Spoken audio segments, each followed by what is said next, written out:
आसंता 27 तारिख में ओडिशा गस्तरे आसुचंती प्रधानमंत्री। ओडिशा आसी ब्रह्मपुर रंगेई लुंटारे हेबाकु थिबा सेवा पर्व कार्यक्रम में जोगदेवे। प्रधानमंत्री गस्त को दृष्टि रखी मुख्यमंत्री मोहन माझी अध्यक्षतार लोकसेवा भवन में प्रस्तुति बैठक अनुष्ठित हो जाइछि।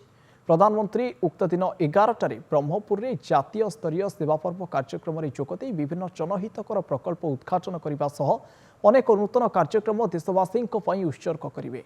प्रधानमंत्री गस्त को दृष्टि रखी सुरक्षा व्यवस्था सह विभिन्न विभाग सचिव और अधिकारी आवश्यक परामर्श देइचंती मुख्यमंत्री।